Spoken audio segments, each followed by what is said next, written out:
अल्हम्दुलिल्लाह हम्दन कसीरा वसब्बिहुहु बुक्रतन वसीला वनशहदु अन ला इलाहा इल्लल्लाह वहदहु ला शरीका लह वनशहदु अन्ना सय्यिदना मौलाना मुहम्मदन अब्दुहु व रसूलुहु वक़ाल अल्लाहु तआला फ़ी कलामिहिल मजीद अल फुरक़ानिल हमीद वल्लज़ीना जाहदू फ़ीना लनहदियन्नहुम सुबुलना व इन्नल्लाहा लमअल मुहसिनीन वक़ाल रसूलुल्लाहि सल्लल्लाहु अलैहि वसल्लम ला यबअसन्नल्लाहु अक़वामन फ़ी यौमिल क़ियामह फ़ी वुजूहिहिम नूर अला मनाबिरिल लुअ्लुअ यक़बितुहुमुन नास लैसू बिअंबिया वला शुहदा क़ाल अरबियुन हुल्लिहिम लना नारिफुहुम फ़क़ाल हुमुल्लज़ीना मुतहब्बूना फ़िल्लाहि मिन क़बाइल शत्ता मिन बिलादिन शत्ता यजतमिऊना अला ज़िक्रिल्लाहि यज़कुरूनहु औ कामा क़ाल अलैहिमुस्सलातु वस्सलाम। আল্লাহ পাকের অশেষ মেহেরবানি যে রব্বুল আলামিন আমাদেরকে খানকা ইমদাদিয়া মারকাজুল হক খুদ্দামউদ্দিনে আসার বসার তৌফিক দান করেছেন। এই জন্য মহান রব্বুল আলামিনের দরবারে শুকরিয়া আদায় করি, বলি আলহামদুলিল্লাহ। বন্ধুরা আমার, শোনার হক আদায় করে শুনি, দিলের কান দিকে শুনবো এবং যা শুনবো এটা অপর ভাইকে পৌঁছানোর নিয়তে শুনবো, আমল করার নিয়তে শুনবো ইনশাআল্লাহ। আর মজমায় মজলিসে বসার নিয়ম হচ্ছে আদবের সাথে বসা, একে অপরে গায়ে গায়ের সাথে লেগে বসা, মজলিসের খালি জায়গাগুলো পূর্ণ করা, আতর লাগায় বসা, আল্লাহর দিকে মোতাওয়াজ্জহ হয়ে বসা, রুহুকে একদম খালি করে বসা।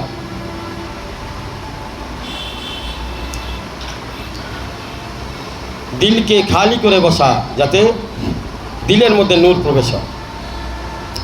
রুহকে আপন শায়েকের রুহের সাথে মিলাইয়া বসা, ধ্যান ধারণাকে চিন্তা ভাবনাকে এক জায়গায় নিয়ে আসা, যাতে করে এই সময়ে আল্লাহ ওয়ালাদের মজলিসের সবচেয়ে বরকত যেটা শুধুমাত্র ফেরেশতা কেন থাকে না, সিলসিলার তামাম বুজুর্গদের রুহানিয়াত মোতাওয়াজ্জ থাকে। যত বুজুর্গরা যাদের দোয়ার বরকতে আজকে আমাদের এই খানকা, সমস্ত বুজুর্গদের রুহানি তাওয়াজ্জ এখন এই মুহূর্তে মোতাওয়াজ্জ আছে। যেই বান্দা একমাত্র আল্লাহকে রাজি খুশি করার জন্য অন্তরকে খালি করে আল্লাহকে পাওয়ার জন্য খালেস নিয়তে বসবে এবং যতক্ষণ আলোচনা হবে এক ধারণায়, এক নিয়তে, এক নজরে শায়েকের দিকে চোখে চোখ রেখে দিলের কানকে হাজির করে রুহুর সাথে রুহ মিলাইয়া যে বসবে, আল্লাহ পাক তাকে বেলায়েতের আলা দরজা দান করে দেবেন ইনশাআল্লাহ।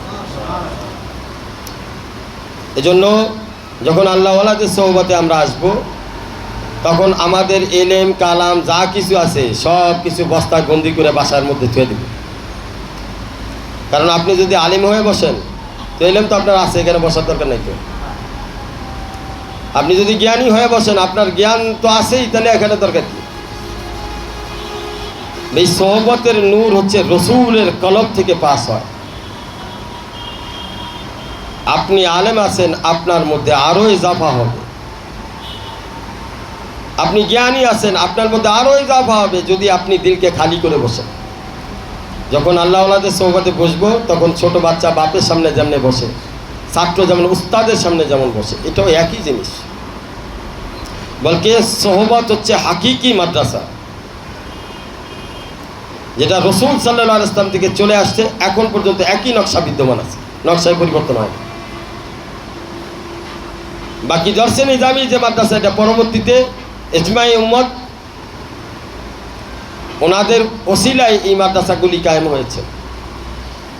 কিন্তু আসল মাদ্রাসা হচ্ছে সোহবতের মাদ্রাসা। হযরত আবু বকর হয়েছে সোহবতে। ওনার নামের আগে মৌলানা লেখা নাই, মুফতি লেখা নাই।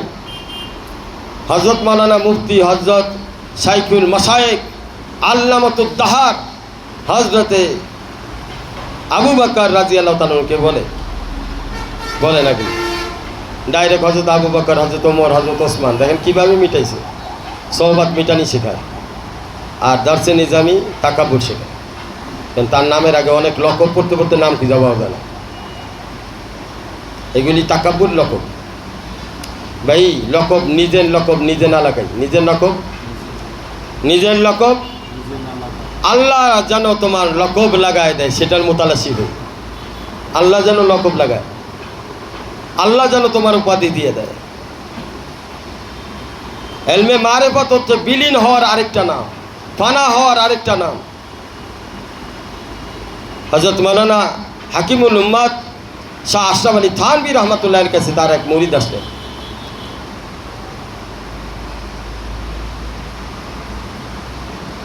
খাজা আজিজুল হাসান মাজজুব রহমাতুল্লাহ আলাইহি।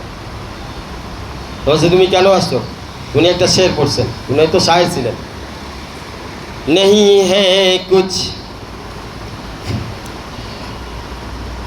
नहीं है कुछ आपके दर पे लेकर आया हूँ, नहीं है कुछ ख्वाहिश मेरी मैं तो आपके दर पे लेकर आया हूँ, मिटा दीजिए मैं मिटने के लिए आया हूँ। हजरत आमी অল ইন্ডিয়ার শায়ের, আমরা সবাই চিনে, কিন্তু মিটতে চাই। আমি শায়ের থাকতে চাই না, আমি অপরিচিত হতে চাই, আমি নিজেকে মিটায় দিতে চাই, বিলীন করতে চাই। আমি মিটানোর জন্য আসছি।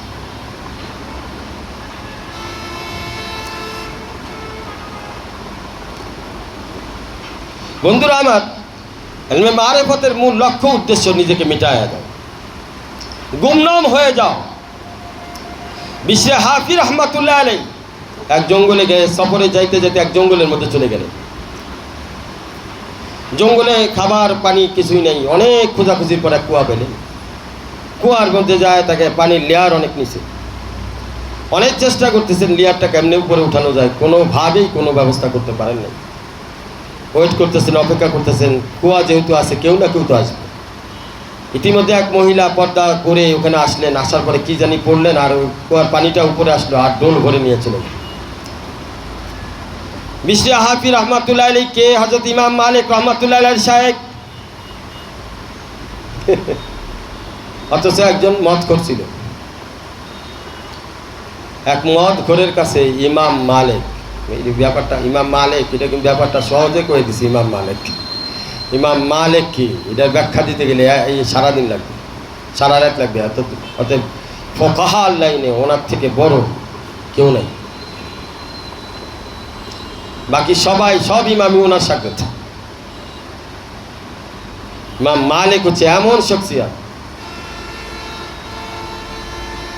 অনেক অনেক বড় বড় ফোকাহা ওনার সাক্ষাৎ ছিল, অনেক বড় বড় ইমাম ওনার থেকে তৈরি হয়েছে। সেই ইমাম মালিক এর শায়েখ বিশ্বে হাফি রহমাতুল্লাহ আলাইহি হযরত আবু হানিফা রহমাতুল্লাহ আলাইহি বলছেন, উনি ওনার শায়েখের কাছে যাওয়ার পরে বলছে, লাউলা সানাতাইন লা হালাকাল নোমান বিন সাবিত, আমি যদি 2 বছর আমার শায়েখের সোহবতে একাধারে আমি আবু হানিফা না থাকতাম, তাহলে আমি আবু হানিফা ইলমের অহংকারে ধ্বংস হয়ে যেতাম। এই ওনার থেকে বড় আলেম তো তুমি নও, তুমি যে ধ্বংস হইবে না তার গ্যারান্টি কি?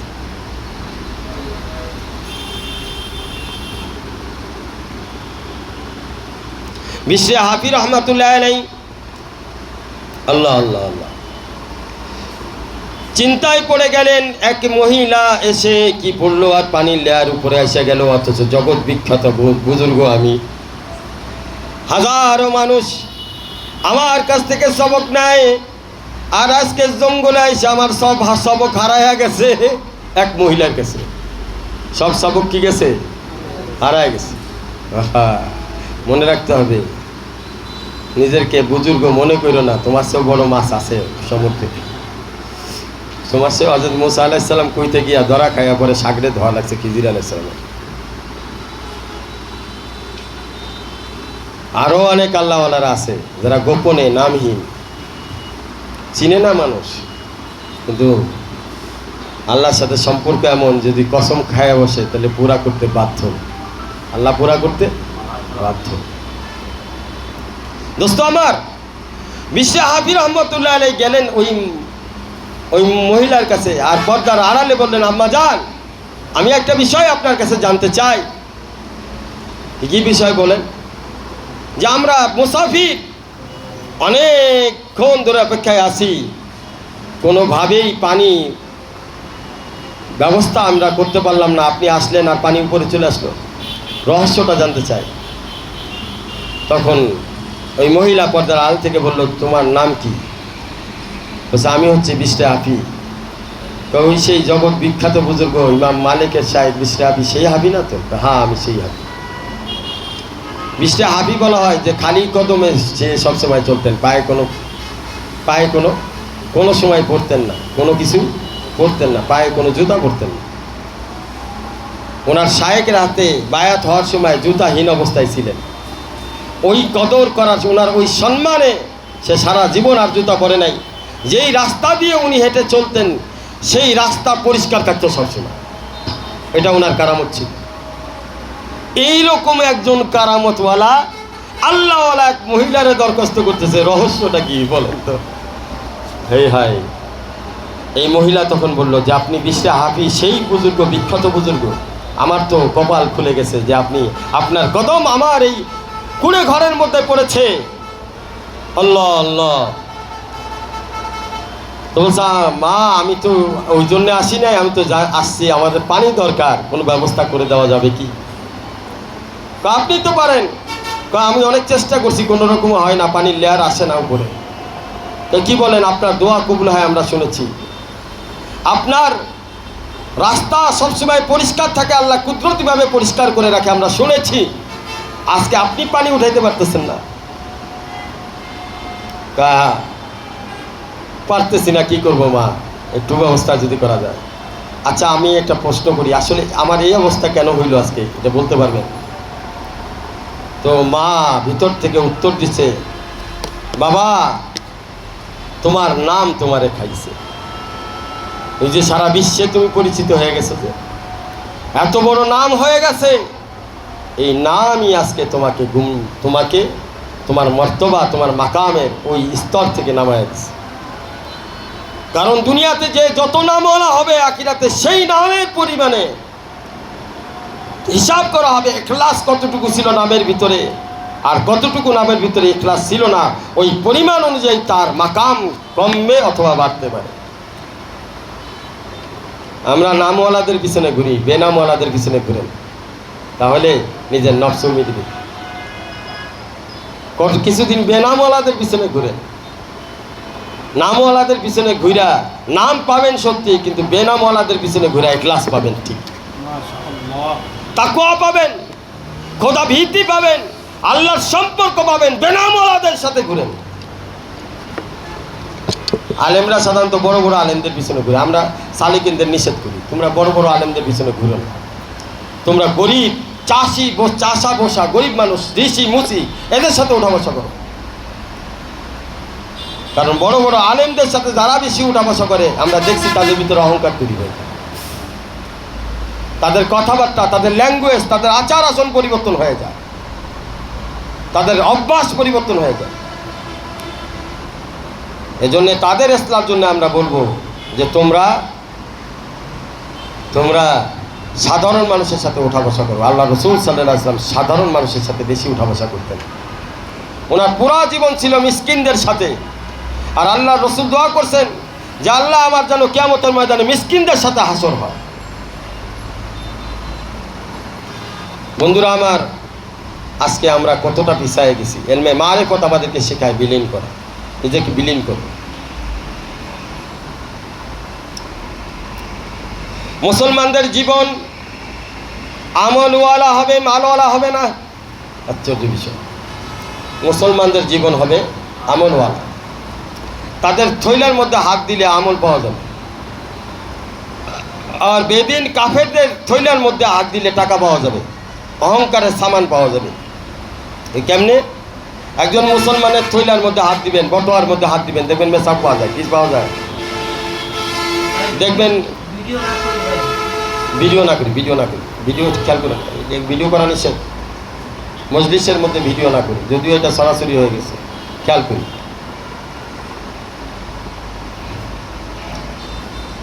যদিও অধিকাংশ ওলামা একরাম, আমাদের সারা বিশ্বের ওলামা একরাম এখানে মুত্তাফিকুন আলাই, আমরা তাদের বিরুদ্ধে ফতোয়া দিতে যাব না, তবে তাকওয়ার খেলাফ চেষ্টা করব ভিডিও না করি, ঠিক আছে?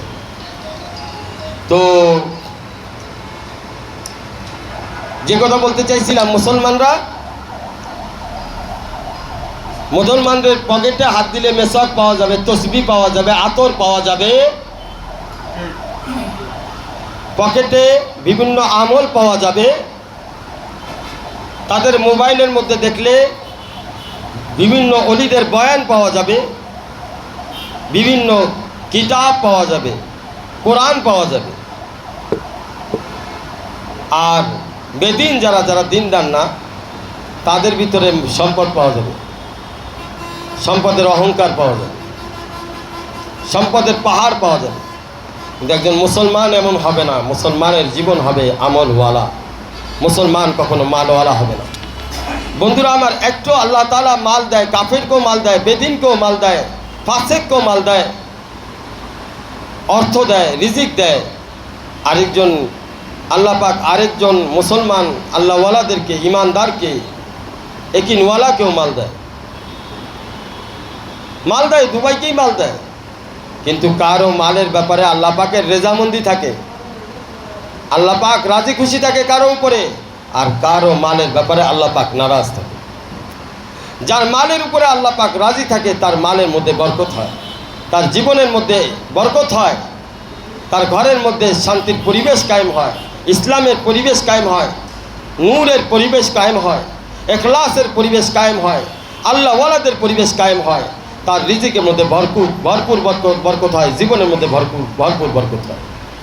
আরেক মাল আছে যেই মালগুলো আল্লাহ রাজি খুশি হয়ে দেয় নাই, নারাজ হয়ে দিছে, এই মালের মধ্যে বরকত নাই, এই মালের মধ্যে রহমত নাই। এই মাল আযাবের কারণ হয়, শাস্তির কারণ হয়, একটার পর একটা বিপদ আসতে থাকে। তো আমরা বুঝবো কিভাবে যে আল্লাহ পাক আমাকে যে মাল দিছে, এই মালের উপরে আল্লাহ পাক রাজি আছে কিনা? এটা বোঝার জন্য আপনি আপনার আমলের দিকে তাকান। আপনি কি আল্লাহ পাক যে হুকুমগুলো দিয়েছে সেই হুকুম অনুযায়ী আছেন কিনা? রসুলের জিন্দেগির উপরে আছেন কিনা? সুন্নতের উপরে আছেন কিনা? যদি রসুলের সুন্নতের উপরে থাকে, হুকুমের উপরে থাকেন, তাহলে বুঝতে হবে আপনাকে যে মাল দিছে আল্লাহ রাজি খুশি হয়ে দিছে। আর যদি আপনি দ্বীনের উপরে না থাকেন, কোরআনের উপরে না থাকেন, আল্লাহর হুকুমের উপরে না থাকেন, তাহলে বুঝতে হবে আপনার যে মাল, এটা আল্লাহ পাক রাজি খুশি হয়ে দেয় না, নারাজ হয়ে দিছে। অনেকে মালকে তার আল্লাহর সাথে সম্পর্কের কারণ মনে করে। ভাই, এটা খুব ভয়ঙ্কর। আজকে আপনার 4 তলা 5 তলা বিল্ডিং আছে, আপনি খুব ভাব দেখাইতেছেন আল্লাহ ভালো না বাসলে আপনার বিল্ডিং দিছে, এই কথা বলতেছেন। কালকে যদি ঘূর্ণিঝড়ে ভাঙ্গা যায়, ভূমিকম্পে যদি ডুসা যায়, তখন তো আপনার আল্লাহর সাথে সম্পর্ক তো 4 তলায় নেমে যাবে। 4 তলা ভেঙে গেছে না, যেটার উপরে আপনি আল্লাহ সম্পর্ক দাঁড় করাইছিলেন, 4 তলা মাটির তলে গেছে, এখন সম্পর্ক কোথায় দাঁড় করাবেন? 4 তলা নিচে, মাটির তলে নিচে, এখন সম্পর্ক কোথায় দাঁড়া করবেন? মুসলমান আল্লাহর সাথে সম্পর্ক করছে আমলের দ্বারা। মুসলমান কখনো নিজের শক্তির দ্বারা, মালের দ্বারা সম্পর্ক বানায় নাই। আমাদের কোনো সময় মালকে ভিত্তি করে আল্লাহর সম্পর্ককে মাপা ঠিক নয়। আল্লাহর সম্পর্ক মাপতে হবে আমলের দ্বারা। বন্ধুরা আমার, আল্লাহওয়ালাদের সোহবতে কেউ আসে সত্যিকারে আল্লাহওয়ালা হওয়ার জন্য, আর কেউ আসে যাচাই করার জন্য, পরীক্ষা করার জন্য, দেখে যে আসলে কি আছে, মাল আছে না নাই। ভাই, আশ্চর্য বিষয়, অবাক লাগে। এই সকল আল্লাহর বান্দাদের প্রতি আফসোস লাগে। আল্লাহ পাক সূরা ইয়াসিনের মধ্যে বলছে যে এই পর্যন্ত যত নবী আলাইহিমুস সালাতু ওয়াসসালাম আসছে আর তারা দাওয়াত দিছে, তাদের উম্মতরা অধিকাংশই তাদের সাথে ঠাট্টা মস্করা করছে। আপনি তো তার মধ্যে ঘুরে গেলেন। আপনি খেয়াল করছেন কই ঘুরে গেছেন? আপনি তো খেয়ালই করেন নাই যে কই নাম চলে গেছে আপনার। সূরা ইয়াসিনের পাতা উল্টান, দেখেন এই আয়াতের মধ্যে কি লেখা আছে। নবুয়ত বেলায়েতকে দিক নির্দেশনা করে, ঠিক তেমনি ওলিরাও বেলায়েতকেই দিক নির্দেশনা করে। মেহনত এক, কাম এক, সেটা হচ্ছে বেলায়েত। আল্লাহর বন্ধুত্ব, আল্লাহর সম্পর্ক। আজকে দুঃখের বিষয় যে আজকে আমরা আল্লাহওয়ালাদের সোহবতে তো যাই, কিন্তু আমরা সোহবতকে গুরুত্ব দিই না। যাচাই বাছাই করতে করতে জীবন চলে যায়, কিন্তু ওলিদের সোহবত থেকে মাহরুম হয়ে যায়। এই জন্য আল্লাহওয়ালাদের সোহবতে আসার জন্য ইতিকাদ দরকার, ইয়াকিন দরকার, ইখলাস দরকার, বিশ্বাস দরকার। বিশ্বাস আপনাকে আল্লাহ পর্যন্ত পৌঁছায় দিবে, বিশ্বাস আপনাকে আল্লাহর সাথে সম্পর্ক করায় দিবে। একজন মুসলমান সব সময় আল্লাহর প্রতি নেক দৃষ্টি থাকবে, কোনো অভিযোগ থাকবে না। মুসলমানের দ্বিতীয় গুণ, এগুলি বাহ্যিক গুণ। তার ভিতরে কোনো অবস্থাতে সে ভালো থাকুক, মন্দ থাকুক, গরিব থাকুক, বড়লোক থাকুক, আমির থাকুক, যে অবস্থায় থাকুক না কেন, তার ভিতরে সর্ব অবস্থায়, সব অবস্থায় তার আল্লাহর প্রতি নেক গুমান, নেক ধারণা থাকবে। বন্ধুরা আমার, আমাদের মজলিসের নিয়ম তো জানেনি। আমাদের যেহেতু অধিকাংশ গার্মেন্টসের লোকজন, এরা ছুটি হয় আগে পরে আসে, এভাবে কম বেশি হইতেই থাকবে। এখানে কিছু করার নাই, বুঝতে পারছেন? কারণ কারো ছুটি হচ্ছে, আসতেছে, কারো আবার ডিউটি আছে, চলে যাচ্ছে। সুতরাং সবাই এদিকে মোতাজ্জ থাকে, কে চলে যাচ্ছে, কে আসতেছে, এটা আপনাদের সেক্টর না। আপনি যে উদ্দেশ্যে আসছেন ওইটাকে গুরুত্ব দেন, ওই জিনিসটা খেয়াল করেন, কিছু পাওয়া যাবে না। আমি কিন্তু অনেক গুরুত্বপূর্ণ আলোচনা করতেছি। এইভাবে বিন্যস্ত করে আলোচনা কেউ করবে না। আলোচনা সাদামাটা করে মূল কথাগুলি আলোচনা করে কিছু ঘটনা কয়ে ছেড়ে দেয়। আমার আলোচনা একদমই ভিন্ন।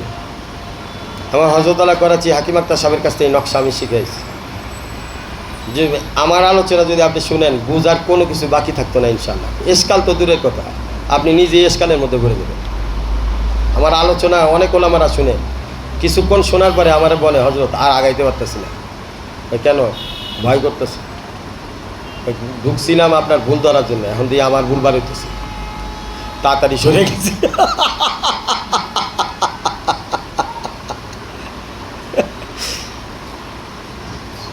হায় হায়।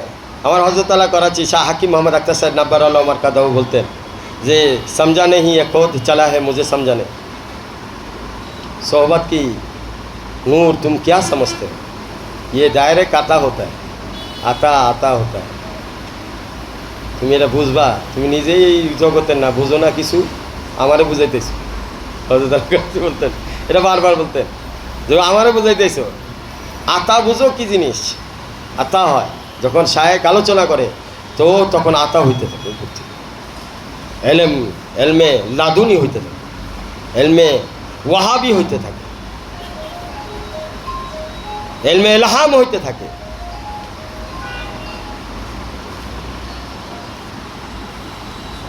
বন্ধুরা আমার, কয়টা সবক আল্লাহ রসুল দিছে, ইন্নামা আনা কাসিমুন আল্লাহু ইউক্তি ওয়া মা ইউরিদিল্লাহু বিহি খায়রান ইউফাক্কিহু ফিদ্দীন। এরপরেরটা কেউ গান এই পর্যন্ত কয় আলেম ওলামা, কারণ এর পরেরটা গুলি ধরা খাই দেবো। হাদিসের পরের অংশগুলি কী হয়ে যাব?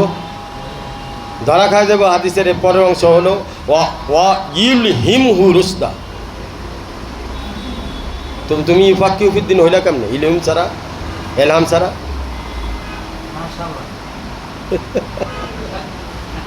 তুমি যে ফকি দাবি করলা, কোন শায়েকের কাছ থেকে নিজের ইসলাহ করাইছো? কি পরিমাণ করাইছো? তোমরা ইলহামি কাইফিয়াত আছে না নাই?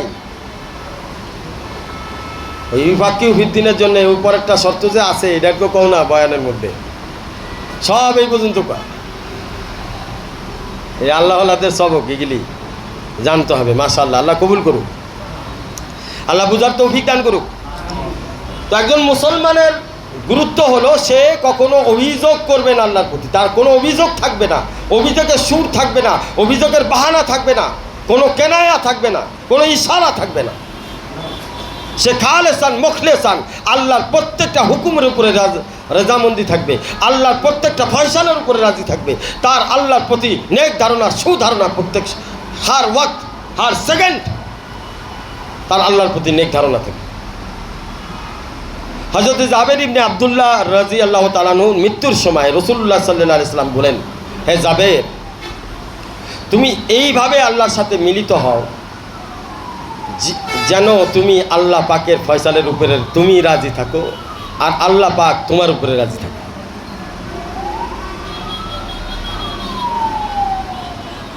বন্ধুরা আমার, আওকামা ক্বালা আলাইহিমুস সালাতু ওয়াস সালাম, আল্লাহ রসুল এখানে যে দিক নির্দেশনা দিছে সেই দিক নির্দেশনা যদি আমরা একটু গভীরভাবে খেয়াল করি তাহলে আমরা বুঝতে পারবো যে আসলে সম্পর্ক ভিতরের বিষয়, বাইরের বিষয় না।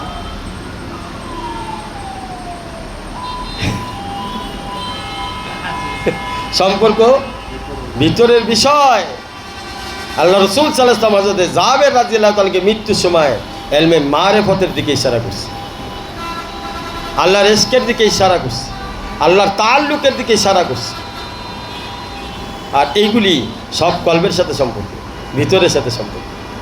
বাইরে এটা বোঝার কোনো রাস্তা নাই, কোনো লাইনেই বোঝার কেন রাস্তা নেই।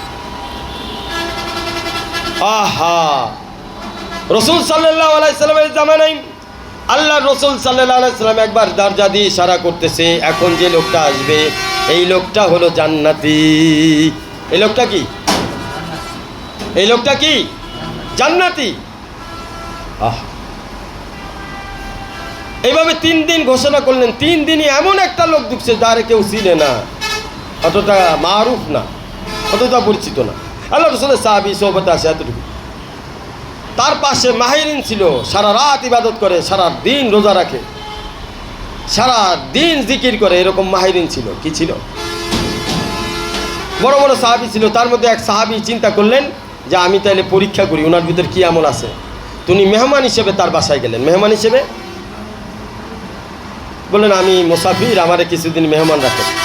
তো পুরা 3 দিন উনি মেহমান হিসেবে থাকছেন। 3 দিন যাচাই বাছাই করছে, 5 ওয়াক্ত নামাজই পড়ে, রাত্রেবেলায় তাহাজ্জুদও পড়ে না, আর বাকি দুনিয়ার কাজ করে যেগুলি তার কাম, এগুলি করে। চিন্তায় পড়ে গেলাম, সারাদিন রোজা রাখি, সারা রাত নামাজ পড়ি, রসুলের সোহবতে সারাদিন থাকি, আল্লাহর রসুল আমাদের ব্যাপারে কিছু বলল না, মাত্র 5 ওয়াক্ত নামাজ পড়ে আর কিছুই করে না। একে আল্লাহর রসুল জান্নাতি বলে কিভাবে ঘোষণা দিলেন? হায় হায়।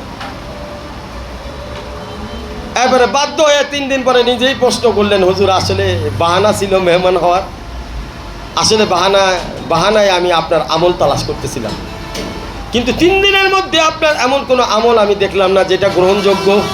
আপনিও নামাজ পড়েন, আমরাও পড়ি, কিন্তু তার থেকে বেশি মেহনত আমরা করি। আল্লাহর রসুল আপনার ব্যাপারে জান্নাতি কেন ঘোষণা দিলেন রহস্য খুঁজে পাইলাম না, এই জন্য ডাইরেক্টই আসলাম জিজ্ঞেস করার জন্য। আসলে আমি মেহমান, বাহানায় মেহমান ছিলাম, আসলে উদ্দেশ্য ছিল আপনার আমল তালাশ করা, কোনো আমল তো খাস পাই নাই।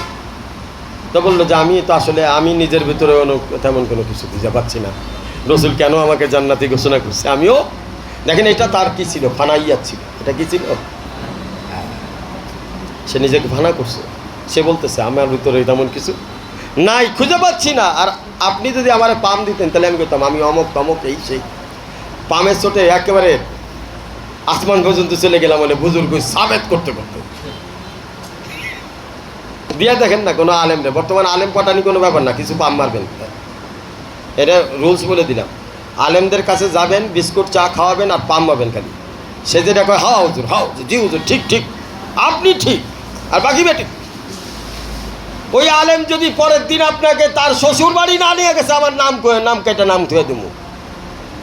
শুধু শ্বশুর বাড়ি না, মাহফিলও লয়ে যাবো নিজের টাকা ভাড়া দিয়া। ও আপনারই খুঁজতেছে, ওর তার দরকার একজন চাটুকার, খুঁজে পাচ্ছে না। নিজেকে সাবেত করার জন্য তার একটা চাটুকার দরকার, ডাইলে পাচ্ছে না বুঝে। আমাদেরকে অনেকে পাম পট্টি দেয়, আমরাও পাম খাই, কি করবো, কিছু করার নাই। যদি না খাই মনে চিন্তা করে যে আমি যদি পাম যে ধরে আনছি এটা যদি বুঝে তা পরের দিন আর আইতো না, চিন্তা করি যাক যেমনি আসে তাক আসুক, আসা যাও করি, আসে এরকম আল্লাহর বান্দারা। তবে এটা এই জন্য ইসলামের জন্য এই কথাগুলি বলতেছি, খোদার কসম আমি কাউকে ছোট করার জন্য বলতেছি। এই ব্যাপারে অনেক ঘটনা আছে। হ্যাঁ, আশরাফ আলী থানভী রহমতুল্লাহ আলাইহি বলতেন যে ওই শায়েকের বয়ান করা জায়েজ নাই, যে শায়েক বয়ান করার সময় তার সামনের মজলিসের আল্লাহর বান্দাদেরকে ছোট মনে করবে। আমি সেদিনও দেখছি, আমি যেহেতু চাকরি করি, 5 দিনের মরা মুরগি 3-4 জন ডাক্তার অপারেশন টেবিলে বসে অফিসের মধ্যে অপারেশন করতেছে, আমরা গন্ধে বাঁচতেছি না, হেরা কোনো আওয়াজই করে না, বোঝা যাচ্ছে মানে মানে কোনো ভালো একটা জিনিস তারা ভালো একটা কাজ করতেছে। অথচ এই ডাক্তাররাই পানি খাওয়ার আগে 5 বার গ্লাস পরিষ্কার করে, এই ডাক্তাররাই 5 বার দেখে, গ্লাস পরিষ্কার করে, হাত পরিষ্কার করে, রুমাল দিয়ে নাক পরিষ্কার করে, খাবার প্লেট তার সামনে পরিবেশন করার সময় বারবার দেখে কোনো আছে কিনা। অথচ মুরগি কাটার সময় 5 দিনের মরা মুরগি এমনভাবে কাটতেছে মানে কিছুই হয় নাই,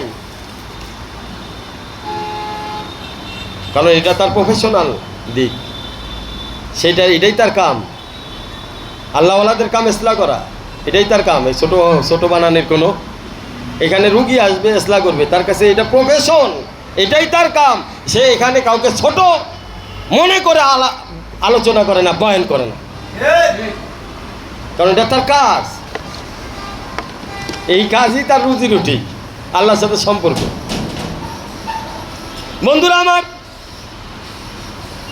খেয়াল করে দেখব, এই লোক তখন বলতেছে আমার তো ভিতরে এমন কোনো আমল নাই যে আমলের গুণে আমি বলতে পারি আমার ভিতরে আল্লাহ বিশেষ খাস কোনো কিছু দিছে, যার কারণে রাসূল আমাকে জান্নাতি ঘোষণা করছে।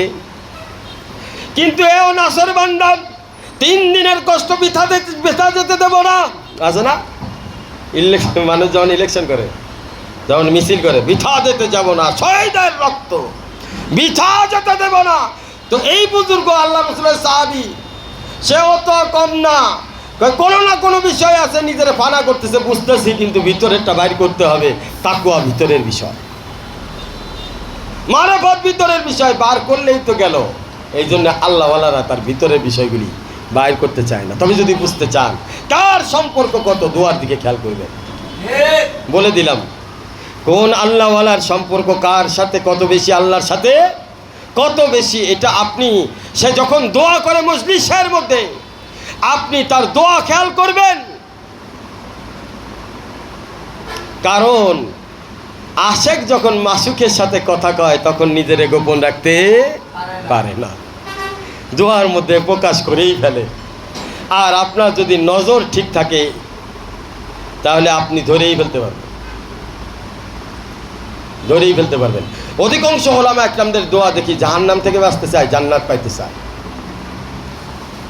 অধিকাংশ ওলামা একরামদের দোয়া এই পর্যন্তই যায়। অধিকাংশ বড় বড় আল্লাহর ওলি যারা, তারা আল্লাহরেই চায়, পুরা দোয়ার মধ্যে 90% আল্লাহরই চায়, দুনিয়ার কথা বলেই না। লাস্টে যায় 2-1টা কথা কয়, আল্লাহ আমাকে এটা দিয়ে দিও। পুরা দোয়া জুড়ে সে আল্লাহরই চাবে,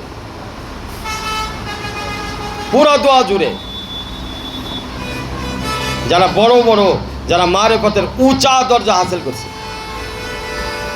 আবার কিছু আল্লাহর বুজুর্গ আছে দোয়াই করে না, কারণ ধরা খাইবার চায় না। এরা কি চায় না, এরা দোয়া করে আলাদা, মানে রুমের মধ্যে কামরার দরজা আটকায়া, এরা মজলিসের মধ্যে ধরা খাইবার চায় না। এই জন্য নিজেরে প্রকাশ করে না, কারণ দোয়া করলেই তো নিজেরে গোপন করতে পারবে না। এই জন্যে আল্লাহ সবাইরে সপ্তাহ দিয়ে দাও, এই যে আমি এই কয়ে ছেড়ে দেয়, আল্লাহ সবাইরে সপ্তাহ দিয়ে দাও, এই কথা বলে ছেড়ে দেয়। কারণ হলো সে নিজেরে প্রকাশ করতে চায় না, আমাদের ধারণা নেই। বন্ধুরা আমার, আগে আসেন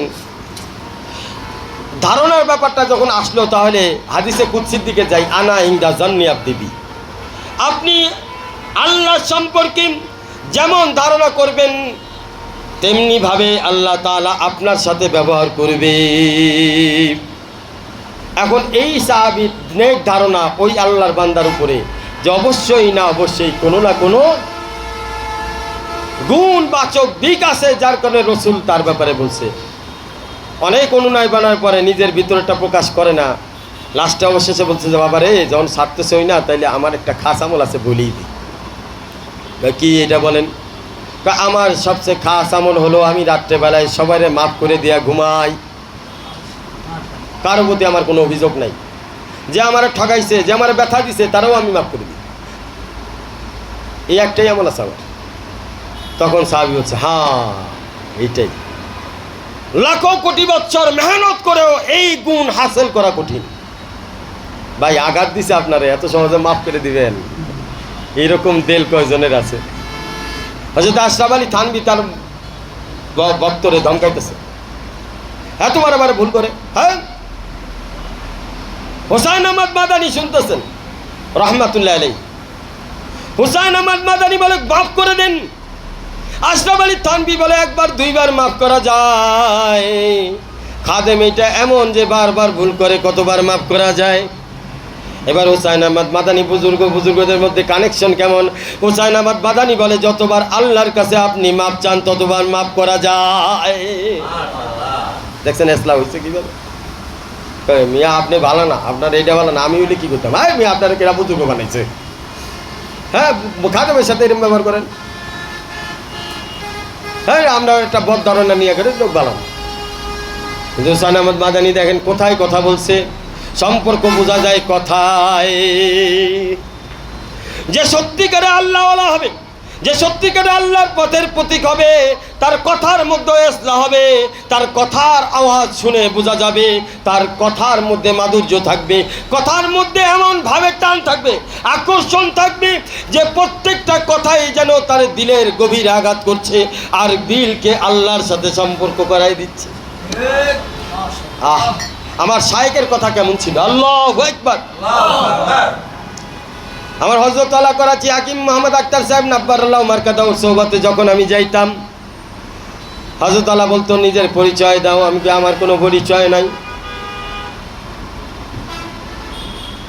কয়টা একটা কথা হইল, কেমন কথা বললা, তোমার কোনো পরিচয় নাই? আমি বললাম হযরত আলা পরিচয় যদি আপনি করায়া থাকেন আমার কেমন পরিচয় থাকে?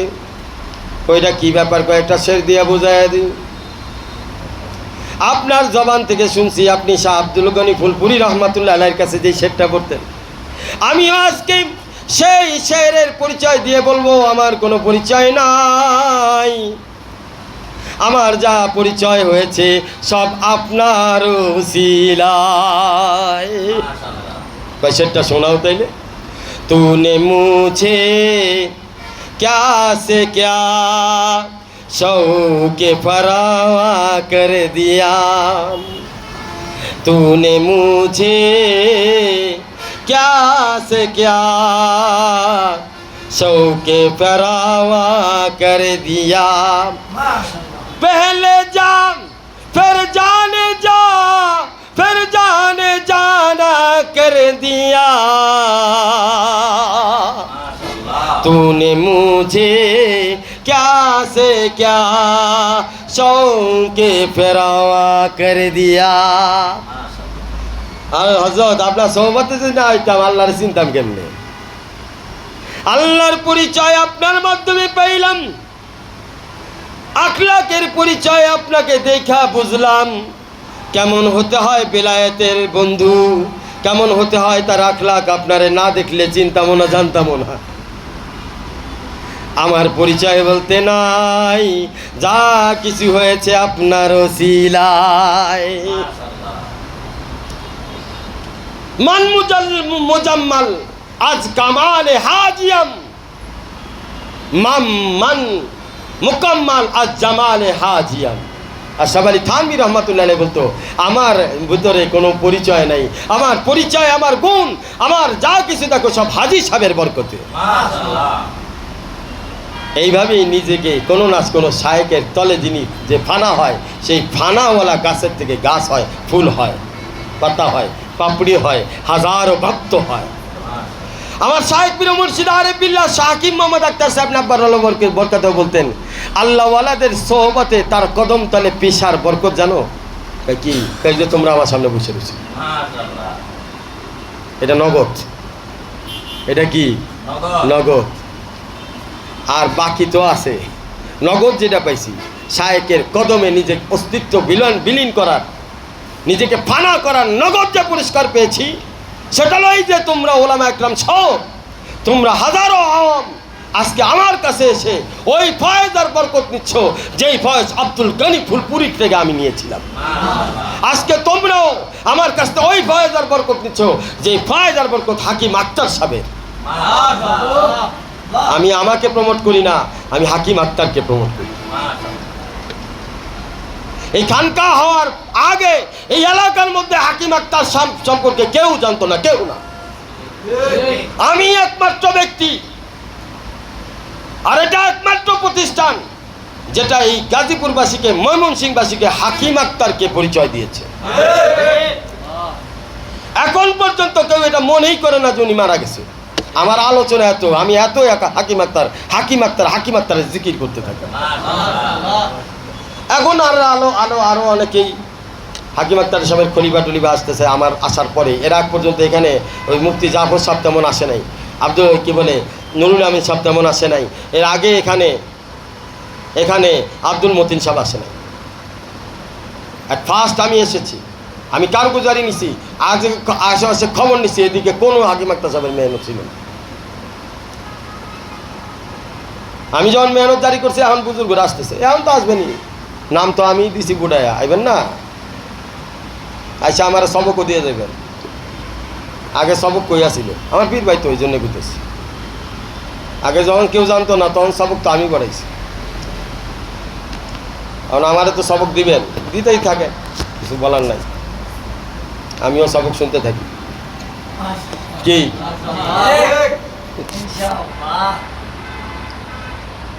ঘুরছি এনাদের পিছনে, জানো আমি অনেক মনের কষ্টে কথা বলছি। ঘুরছি আইসা, রাস্তা দেয় নাই, কেউ একটু সাপোর্ট দেয় নাই, কেউ একটু রাস্তা দেয় না। অনেক ঘুরছি তাদের পিছনে, সবাই ভয় পাইছে যদি লাইন দিয়ে দেয় কি জানি হয়। এখন যখন আল্লাহ ডাইরেক্ট যখন দেখছে, আল্লাহ ওই যে কয় না, দিয়ে পিঠ যখন দেওয়ালে ঠেকে যায় তখন মাহবুবের সাক্ষাৎ খুদ হয়ে যায়।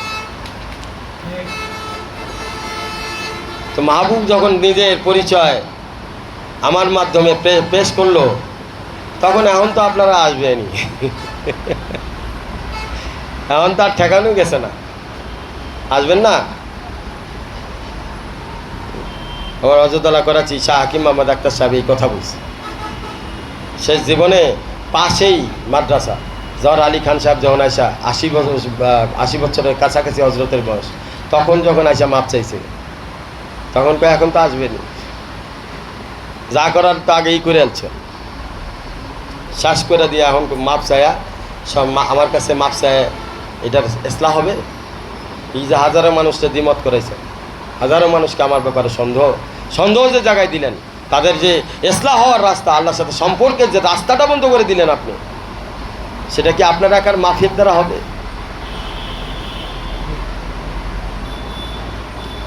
একা মাফিয়ার দ্বারা হবে? এই জায়গায় হাজারো আল্লাহর বান্দারা আছে, যদি আটকানো হয় সমালোচনা করা, এর বিনিময়ে আপনি কি দিবেন আমারে বলে? আমি ছেড়াই দিলাম কাজ, এই জায়গার বিনিময়ে আপনি কারে বসাবেন? कौन आदमी को आपने बैठाएंगे जो मेरी तरह पकड़ पकड़ कर अल्लाह से ताल्लुक कराएगा?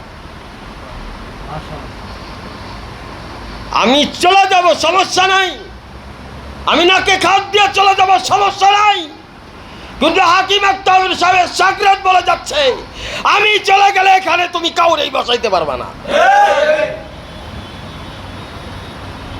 আর কোনো মাইকালাল নাই। আমি জানি এ জায়গায় কাজ করতে কতটা কঠিন। 2-4 দিন দাবর খাইলে খোঁজখবর থাকতো না আপনাকে। আজকে যারা আসতেছে সব আমার দাপটে আসতেছে, এখন কেউ কিছু কথা কয় না তো, কারণ হাকিম আক্তার সাহেবের প্রকৃত নকশা, প্রকৃত ছাত্রকে এই এলাকাবাসী পাওয়া গেছে। পাওয়ার কারণে তারা সুযোগ পাইছে, সুযোগ পাইয়া মেহনত করতেছে, এগুলো আমার বরকতে হচ্ছে। গাজীপুরের মধ্যে হাকিম আক্তার সাহেবের দ্বিতীয় কোনো খানকা আছে? পুরা গাজীপুর, পুরা ময়মনসিংহের মধ্যে খুঁজে বের করেন। কিশোরগঞ্জ আছে, কিশোরগঞ্জ তো ওই সাইডে চলে গেল, সেই সিলেটের সাইড গেল, এটা তো এই কাছে আছে না। ময়মনসিংহ কি ছোট? নেত্রকোনা কি ছোট কোনো জায়গা? গাজীপুর, বৃহত্তর গাজীপুর কোনো ছোট জায়গা? কোন প্রতিষ্ঠান আছে খানকা আকারে এখানে মেহনত হইতেছে হাকিম আক্তার সাহেব?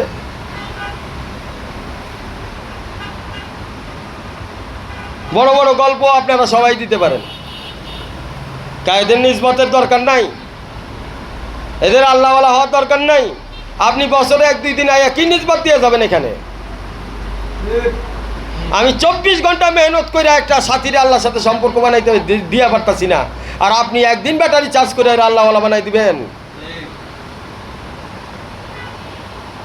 বর্তমান জামানা কত শক্ত, বাইরের গুনার পরিবেশ কত কঠিন। 24 ঘন্টা মেহনত করি সাথীদের পিছনে, 24 ঘন্টা এখানে মেহনত হয়, তারপরেও গুনার থেকে বাঁচা মুশকিল হয়ে যেতেছে। আর আপনি বছরে একদিন মাহফিল করে আসলে এই বক্তৃতা দিয়ে আপনি সব কটারে বুজুর্গ বানাই দিবেন, আমার এটা বুঝান। আমি সমালোচনা কারো করতেছি না, কিন্তু যেটা আলোচনা দরকার সেটা বলতেছি। এইটা মানুষের মাথায় নাই, এই জিনিসগুলি মানুষের মাথায় নাই, খালি নিজের ফিকির করে ফিকির নিয়ে ব্যস্ত। বর্তমান মানুষ কেউ বোকা না। এতগুলি মানুষরে আমি টাকা দিয়ে চালাইতে পারতাম না ভাই, এতগুলি মানুষকে টাকা দিয়ে চালানো সম্ভব? আর কোনো মানুষ কি বিনা টাকায় কারো কাছে ঘুরে? আপনি ঘুরান তো 4-5টাতে দেই ঘুরে নাকি? তাহলে এই যে পোলাপানগুলিরে, এই যে আল্লাহর বান্দারে ঘুরানো হইতেছে, কে ঘুরাইতেছে ভাই? আমি? এটা সিলসিলার বরকত, আল্লাহর রহমত, আল্লাহর নিবু বিয়াদিল্লাহ ইয়াদুল্লাহি ফাওকা আইদিহিম, ওই পাওয়ারে এইখানে কাজ করতেছে। এই জন্য আমি বারবার বলি, তোমরা কেউ বলবা না আপনি হযরত আল্লাহর মুরিদ, তোমরা বলবা আমরা সবাই হযরত আল্লাহর বন্ধু। কথা ঠিক কিনা? কারণ আমরা সবাই আল্লাহর মুরিদ, সবাই রসুলের মুরিদ। মুরিদ শব্দটা মুরাদের সাথে আসে, মুরাদ হচ্ছে আল্লাহ, মুরিদ তারই হইতে পারি আমরা। হাকিকি মুরিদ আমরা আল্লাহ পাকের, হাকিকি মুরিদ আমরা রসুলের। সুতরাং এই জায়গায় পীর যদি হয়, সে পীর সাহেব হচ্ছে রসুল, আর মুর্শিদ যদি কেউ থাকে সেটা হচ্ছে আল্লাহ স্বয়ং। নারায়ে তাকবীর।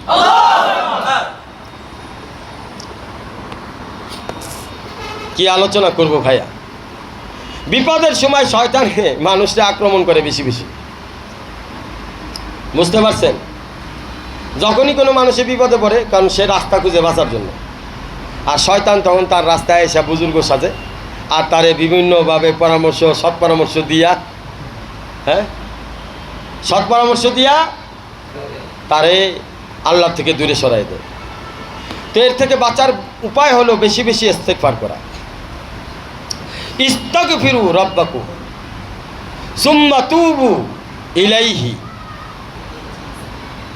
তুমি আল্লাহ তাআলার কাছে ইস্তেগফার করো, ক্ষমা চাও, ফিরে আসো গুনার থেকে। ইন্না রাব্বাকুম করিবুম মুজিব, নিশ্চয়ই তোমার রব যে তোমার নিকটবর্তী আছে, তোমার দোয়া কবুল করার জন্য বসে আছে।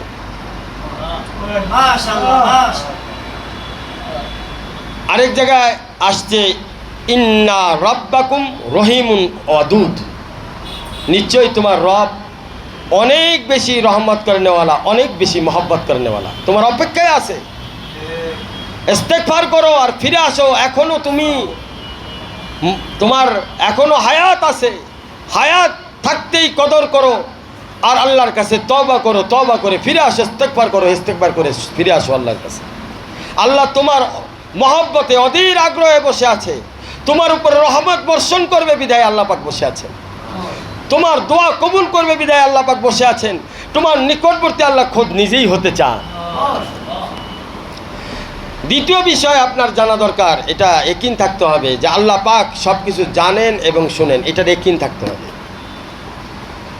কোরআনের মধ্যে আছে রহমাতাম মির রাব্বিক ইন্নাহু হুয়াস সামিউল আলিম, আল্লাহ পাকের পক্ষ থেকে রহমত বান্দার উপরে সব সময় পতিত হয় যখন বান্দা আল্লাহ তাআলাকে ডাক দেয়, আল্লাহ বান্দার কথা শুনে এবং বান্দার অবস্থা জানে, বান্দার অবস্থা জানে। তৃতীয় বিষয়, যদি আপনি বাঁচতে চান শয়তানের থেকে, তো তৃতীয় বিষয়ে আপনার যে বিষয়টা আপনার জন্য জরুরি সেটা হলো আল্লাহ পাকের মর্যাদা সম্পর্কে জানার পর তার উপরে পুরাপুরি বিশ্বাস স্থাপন করতে হবে, ইয়াকিন রাখতে হবে, ইয়াকিনের মধ্যে জানি কমতি না আসে। আপনি জানেন না এক বিষয়, কিন্তু জানার পরে কমতি হওয়া চলবে না। আল্লাহ পাকের শান কেমন? কোরআনের মধ্যে আল্লাহ বলেন কুল্লা ইয়াউমিন হুয়া ফি শাআন। আল্লাহ বলেন প্রতি সেকেন্ডে সেকেন্ডে আল্লাহ পাকের শান নিরালা, আল্লাহ পাকের শান নিরালা জুদা। ভাই বান্দার যেমন শান আল্লাহর তেমন বান্দা আলাদা আলাদা। সব বান্দার রব যদিও আল্লাহ একজন, কিন্তু বান্দা আলাদা আলাদা হওয়ার কারণে আল্লাহ পাকে প্রত্যেক বান্দার সাথে আলাদা আলাদা শান অনুযায়ী ব্যবহার করেন। এই জন্য কুল্লা ইয়াউমিন ওয়া ফি শান। ভাই আপনার সাথে আল্লাহ যেই চরিত্রে আছে আমার সাথে নাই, যেই চরিত্রে অমুকের সাথে আছে তমকের সাথে নাই। এই যে আল্লাহ পাকের ব্যবহারিক বিধি এক একজনের সাথে এক এক রকম, মুচির সাথে একরকম, মেথরের সাথে একরকম, ড্রাইভারের সাথে একরকম, ট্রাক্টরের সাথে একরকম, পাইলটের সাথে একরকম, ইঞ্জিনিয়ারের সাথে একরকম, আলেমের সাথে একরকম, বেলায়েতের ওলি আল্লাহদের সাথে একরকম, দুনিয়াদারদের সাথে একরকম, রাজনৈতিক আল্লাহদের সাথে একরকম। এইটাই আল্লাহর শান। কুল্লা ইয়াউমিন হুয়া ফি শান। শান বোঝার কায়দা নাই, কারণ মানুষ বোঝার কায়দা নেই। আপনি শান তখন বুঝবেন যখন মানুষ চিনবেন। মানুষ চিনতেও পারবেন না, শান বুঝবেন কি?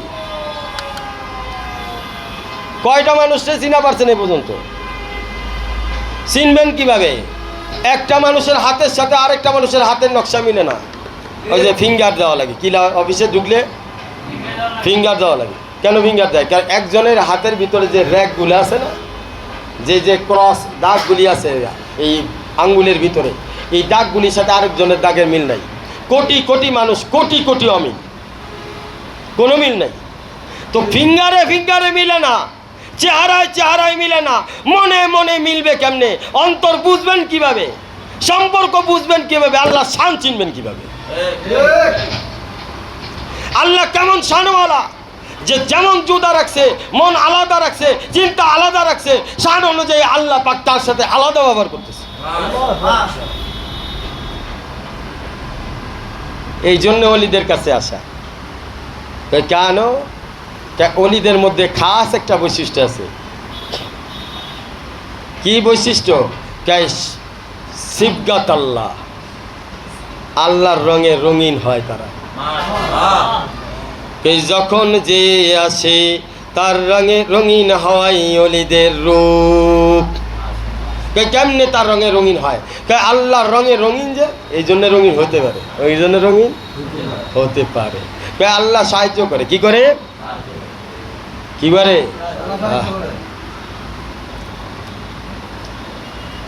ওমাইয়াহাদি ফাহুয়াল মুহতাদ। আল্লাহ যাকে হেদায়েত দেন সে হেদায়েত প্রাপ্ত হয়।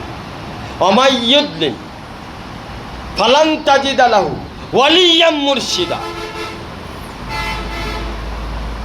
আল্লাহ যাকে গোমরা করবে তার পথ প্রদর্শক হিসেবে কোনো অলিকে আল্লাহ পাক দিক নির্দেশনা করবেন না, রাস্তা দেখাবেন না, অলি রাস্তা দেখাবে না, যে আপনার রাহাবার হয়ে আপনাকে পরিচালিত করবে।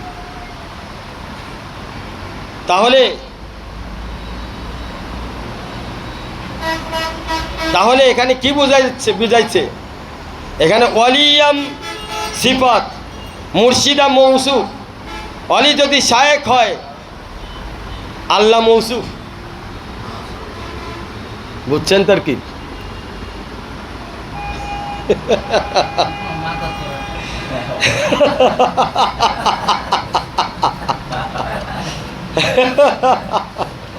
ওয়ালি যদি সিফাত হয়, মুর্শিদ মৌসুফ।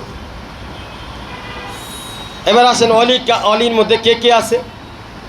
সূরা তাহরিমের ওই আয়াতে আপনাকে দিক নির্দেশনা করেছিলাম। জিব্রাইল ওয়ালি, সালিহুল মুমিনিন এরাও ওয়ালি। তাহলে এখানে ওয়ালি দ্বারা শুধু আল্লাহ স্বয়ং না, আল্লাহর সাথে জিব্রাইল আছে, জিব্রাইলের সাথে সালিহুল মুমিনিন আছে।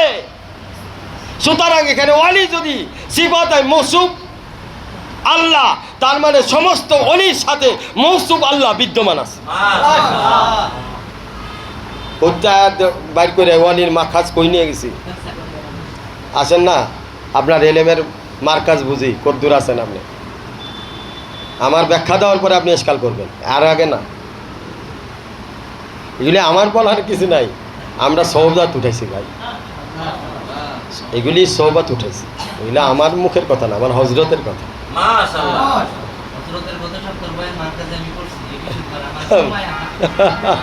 আমি আত্মশুদ্ধির পিছনে 3 বছর ঘুরি, কিন্তু আমি গত সপ্তাহে যেই ব্যাখ্যা পাইছি আমার দিন ঠান্ডা। যে বলছিলেন না যে না দেখা ভালোবাসা দেয় না, আল্লাহর তো দেখো না যে ভালোবাসা পাইছি আছে, আমি 3 বছর এর ব্যাখ্যা বুঝা নেই। মাশাআল্লাহ মাশাআল্লাহ, আল্লাহ বুঝান তৌফিক দান করুন। এইটা যখন বলছেন আরেকটা, এটার সাথে আরেকটা বুঝাই দিই, চোখ দুইটা লাগে, চোখ দুইটা, এই যে একটা চোখ আর আসমানের দুইটা চোখ।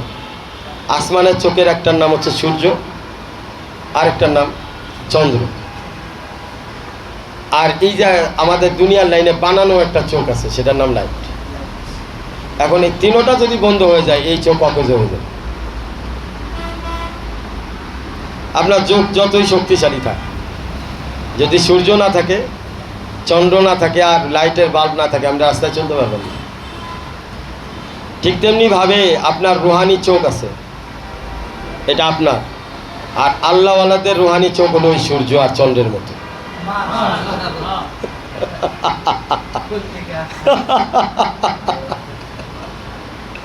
যদি আপনি এই সূর্য আর চন্দ্রের প্রয়োজন মনে না করেন, তো সারা জীবন আলেম হওয়ার পরও অন্ধ থাকবেন। এটাই বাস্তবতা, এটাই বাস্তবতা, এটা এড়ানোর কোনো সুযোগ নাই, কোনো সুযোগ নাই, এটাই বাস্তবতা। বন্ধুরা আমার, এরপর আসেন, আল্লাহ পাক সব কিছু জানেন এবং শুনেন, এইটার জ্ঞান আপনাকে রাখতে হবে। এরপরে শয়তানের ধোঁকা থেকে যদি বাঁচতে চান, 3 নম্বর, আল্লাহ পাকের মর্যাদা জানার পরে তার উপরে ইয়াকিন রাখতে হবে। এরপরে আল্লাহ পাকের 4 নম্বর হলো আল্লাহ পাক কিন্তু তার শুকরগুজার বান্দা কারা, এদের সম্পর্কে খুব ভালো জানেন। আপনি হয়তো মনে করতে পারেন আল্লাহ মনে হয় বুঝে না, আমি আপনার আল্লাহর শুকরিয়া আদায় করতেছি, আল্লাহরে চাইতেছি, আল্লাহ বুঝে না, এটা আপনার ভুল ধারণা। আল্লাহ তার শুকরগুজার বান্দা সম্পর্কে খুব ভালো খবর রাখেন। মা ইয়াফআলুল্লাহু বিআযাবিকুম, আল্লাহর কি দরকার আছে আপনাকে আযাব দেওয়ার? মা ইয়াফআলুল্লাহু বিআযাবিকুম, আল্লাহ আপনারা আযাব দিয়া কখনো খায় কাম নাই, জাহান্নাম বানাইছে আপনারা আযাব দেওয়ার জন্য। আল্লাহর খুব শোক, খুব ইচ্ছা আপনাকে আযাব দিবে, খুব ইচ্ছা, আল্লাহর আযাব দেওয়ার কোনো ইচ্ছাই নেই। আল্লাহ বলে ইন শাকারতুম ওয়া আমানতুম, যদি তুমি আমার শুকরিয়া আদায় করো এবং তুমি যদি আমার উপরে ঈমান আনো। এই ঈমান আনার ব্যাখ্যা হচ্ছে 2টা, একটা হচ্ছে তৌহিদ আর একটা হচ্ছে রিসালাত, অর্থাৎ আল্লাহর একত্ববাদকে স্বীকার করা আর রসুলের রিসালাতকে মেনে নেওয়া। যদি আপনি আল্লাহর শুকরিয়া আদায় করেন, রসুলের রিসালাতকে মেনে নেন, আল্লাহর একত্ববাদকে মেনে নেন, আল্লাহ পাক বলেন ওয়া কানাল্লাহু শাকিরান আলিমা, আল্লাহ পাক তার শুকরগুজার বান্দা সম্পর্কে যথেষ্ট জ্ঞান রাখেন এবং তাদের কদর করেন এবং তাদের প্রতিদানও দান করবেন। প্রতিদানও আল্লাহর ইচ্ছা নাই, এত শোক নাই যে আপনারা আগুনে পোড়াইব, শাস্তি দিব। আল্লাহ এই জন্য বসে রয়েছে না যে কারে দৈরে আগুনে পোড়ানি যায়। আল্লাহ সারাদিন এই টার্গেটেই আছে, এরকম টার্গেটে নেই। আপনার কাছে আল্লাহর ডিমান্ড 2টা, একটা হচ্ছে ঈমান আনবেন, আরেকটা হচ্ছে আল্লাহ শুকরিয়া আদায় করবেন। আল্লাহ নিয়ামত খাবেন, শুকরিয়া আদায় করবেন, এই 2টা কাজ করবেন। তাহলেই আল্লাহ পাক আপনাকে আপনার গুনাহ মাফ করে দিবেন, প্রতিদান স্বরূপ জান্নাত দান করবেন। এর মধ্যে আমার শায়েখ পীর মুর্শিদ আরিফ বিল্লাহ শাহ হাকিম মোহাম্মদ আখতার সাহেব একটা শের পড়তেন, হে ইসি তরহ সে মুমকিন तेरे राह में गुजरना है, इसी तरह से मुमकिन तेरे राह में गुजरना, कभी दिल पे सब्र करना, कभी दिल पे शुक्र करना। मुझे कुछ खबर नहीं थी तेरे दर्द क्या है या रब, तेरे आशिकों से सीखा तेरे संग दर पे मरना। বন্ধুরা আমার, সবর এবং শুকর এই দুইটাই হচ্ছে আল্লাহ পর্যন্ত পৌঁছানোর রাস্তা। মানুষের জীবন দুই ভাগে ভাগ করা হচ্ছে। কয় ভাগে? এক ভাগে লাভ, আরেক ভাগে ক্ষতি। এক ভাগে জাহান্নাম, আরেক ভাগে জান্নাত। এক ভাগে আলো, আরেক ভাগে অন্ধকার। এক ভাগে ভালো, আরেক ভাগে মন্দ। এক ভাগে হাসি আর আনন্দ, আরেক পাশে নিরানন্দ, দুঃখ কষ্ট। তাহলে হিসাবে দুই ভাগ। আর এক কথায় এই দুই ভাগকে বলা হয় লাভ আর লোকসান। লাভ আর লোকসান এক কথায়। এই অনেকগুলি বললাম দুই ভাগে, তো এটা এক কথায় কেমনে বলবো? লাভ আর লোকসান। তো মানুষের জীবনে দুইটাই ঘটনাই ঘটে, কিন্তু এই দুইটা ঘটনাই আল্লাহর হাতে। কার হাতে? মানুষের জীবনের প্রতিটি পদে পদে, ব্যবসা বাণিজ্য, চাকরি, সংসারে, সমাজে, রাজনৈতিক অঙ্গনে, সব জায়গায় দেখা যায় নিজের ইচ্ছা করলেই নিজে লাভ করতে পারে না, ইচ্ছা করলেই লোকসান হয়ে যায় না। আল্লাহ পাক বলেন অফিস সামাই রিজকুকুম, তোমরা রিজিক কোথায় তালাশ করতেছো? রিজিক আমি আসমান থেকে নাজিল করি। এরপরে বলতে সমা তুয়াদুন, শুধু রিজিক না, রিজিকের সাথে আরও যা কিছু আছে, আরও যা কিছু আছে, ভালো মন্দ, সুখ দুঃখ, লাভ লোকসান সব আমার থেকেই আসে। আরেক জায়গায় আল্লাহ পাক বলেন মা উরিদু মিনহুম মির রিজকিন ওয়া মা উরিদু আইয়ুতইমুন, আমি তোমাদের কাছ থেকে রিজিক চাই না, আর এটাও চাই না যে তুমি আমারে খাও, আমার খাবার নাই, তুমি আমারে খাওয়াইতে থাকো। বরং ইন্নাল্লাহ ওয়ার রাজ্জাকু যুল কুওয়াতিল মাতিন, আল্লাহ বলেন আরে রিজিক দাতা তো আমি, আর এর উপরে পুরা ক্ষমতা আমিই রাখি। তাহলে লাভ লোকসান কার হাতে? আমরা চাই কার কাছে? আল্লাহর কাছে চাব। আর এই লাভ লোকসান, ভালো মন্দ, এটা বান্দার আমলের উপরে নির্ভর করে। আমল যত সুন্দর হবে আল্লাহ তার জীবনকে লাভময় করে দিবে, আমল যদি অসুন্দর হয় জীবনকে ক্ষতিময় করে দিবে। বন্ধুরা আমার, আমরা যে দাওয়াত দেই, খানকার দাওয়াত, 17 আমলের দাওয়াত, এটার উদ্দেশ্য কি? এটার উদ্দেশ্য হলো আল্লাহ পাকের শান এবং প্রকৃত মর্যাদাকে বান্দার কাছে এমনভাবে তুলে ধরা যেন বান্দা তার দিল থেকে আল্লাহর মহব্বতকে স্বীকার করে, আল্লাহকে ভালোবাসতে শুরু করে দেয়। দাওয়াতের হাকিকত কি? দাওয়াতের হাকিকত হলো বান্দা তার নিজেকে এমনভাবে পেশ করবে আল্লাহ যেন তার সুন্দর সুন্দর নেক আমলগুলো দেখে, সুন্দর আখলাক আর চরিত্র, এখলাস, আদব, মহব্বত দেখে আল্লাহ নিজেই ওই বান্দার দেওয়ানার আশেক হয়ে যায়। এ হচ্ছে দাওয়াতের হাকিকত। বলে একটা হলো দাওয়াতের উদ্দেশ্য বান্দাকে আল্লাহর সাথে পরিচয় করায় দেওয়া, আর দাওয়াতের হাকিকত হলো নিজেকে আল্লাহর সাথে সম্পর্ক বানায় নেওয়া। আপনি ততক্ষণ পর্যন্ত দায়ী নন, প্রকৃত দাওয়াত দেনেওয়ালা হন নাই, যতক্ষণ পর্যন্ত ওই দুইটা জিনিস আপনার দ্বারা হচ্ছে না। খালি একটা হলে হবে না। আপনি আল্লাহর বান্দাকে আল্লাহর সাথে সম্পর্ক করাই দিচ্ছেন বটে, অথচ নিজেকে আল্লাহর সাথে সম্পর্ক করাচ্ছেন না, তো আপনি আংশিক যেটা করতেছেন এটা দাওয়াতের উদ্দেশ্য, আর আংশিক যেটা করতেছেন না এটা দাওয়াতের হাকিকত আপনার ভিতরে নেই।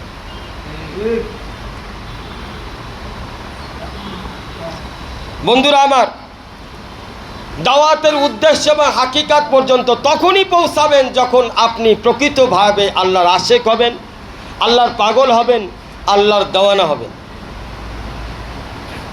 আল্লাহর মহব্বতে আপনি আল্লাহ পাকের নিয়ামত আল্লাহ পাকের পক্ষ থেকে পাইতে থাকবেন।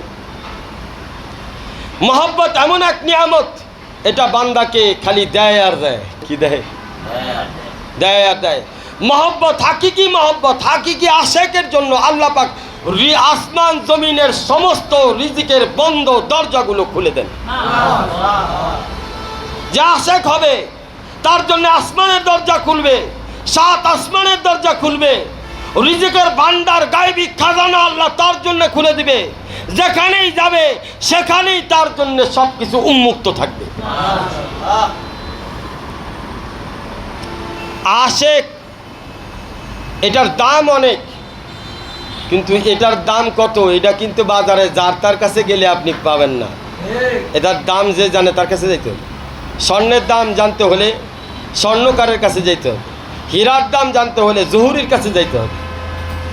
আল্লাহর এশকের দাম কত এটা যদি জানতে চান তো আল্লাহওয়ালাদের সোহবতে যাইতে হবে।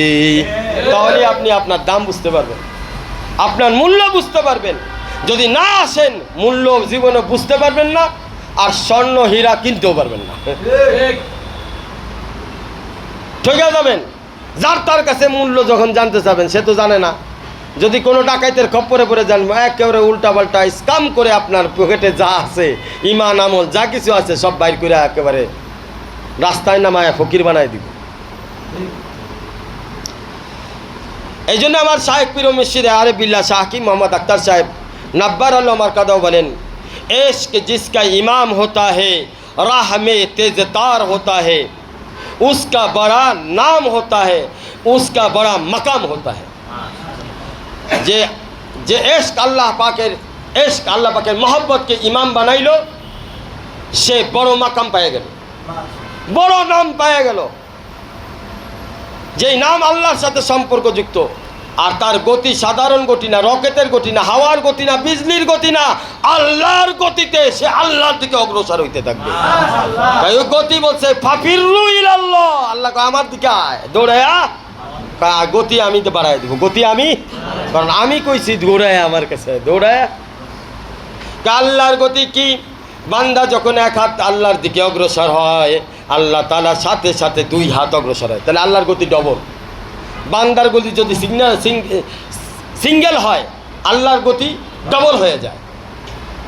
তো আল্লাহর গতি জ্যামিতিক আগে হারে বাড়ে, জ্যামিতিক হারে, গুণিক হারে না, ডবল। তুমি যদি ডবল বাড়ো আল্লাহ কত? 4 গুণ।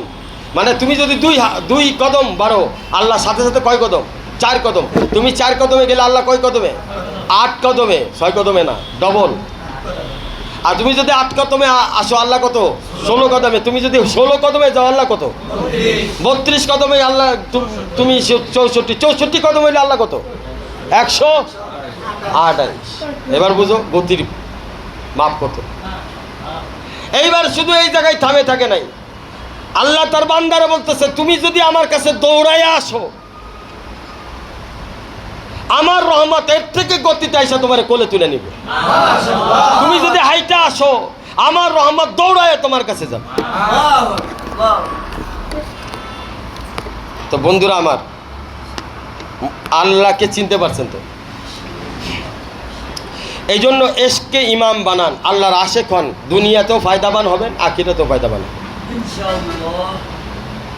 যে যাকে চায় সে তার জন্য সব কিছু কোরবান করে দেয়, তাই না? আমরা আমাদের সন্তানকে চাই না? কে কে চাই না? সবাই চাই। কে কে তার সন্তানরে চাই? হাত তুলে দেখে। মাশাআল্লাহ, মাশাআল্লাহ, আল্লাহ আল্লাহ আল্লাহ, সবার সন্তানকে তার কোলে তুলে দাও। সন্তানের জন্য বাবা কোনো সময় বাদ বিচার করে? কোনো বাবা সন্তানের কোনো বাদ বিচার করে না। গীবত, কোনো বাবা সন্তানের গীবত করে না। কোনো বাবা সন্তানরে 2 নজরে দেখে না। বরং বাবার দায়িত্ব হলো সন্তানকে শুধু মানুষ বানানো না, বাবার জীবনের সমস্ত অর্জনকে সন্তানের গলায় মালা হিসাবে পরিধান করানো। এটা সব বাবা, প্রত্যেক বাবা করে এই কাজটা। কারণ বাবা সন্তানরা চায়, বান্দা যখন আল্লাহর চাবে তখন বান্দা আল্লাহর জন্য সব কিছু অর্পণ করে দিবে। এইবার যখন আল্লাহ বান্দারে চাবে, বান্দা আল্লাহর কাছে যা কিছু অর্পণ করছে তার থেকে কয়েকশো কোটি গুণ বাড়াইয়া বান্দারেই ফেরাইয়া দিবে। কি বুঝছেন ব্যাপারটা? এই জন্যে দেন ফিরায় বেশি পাবেন, দেন ফিরায় বেশি পাবেন।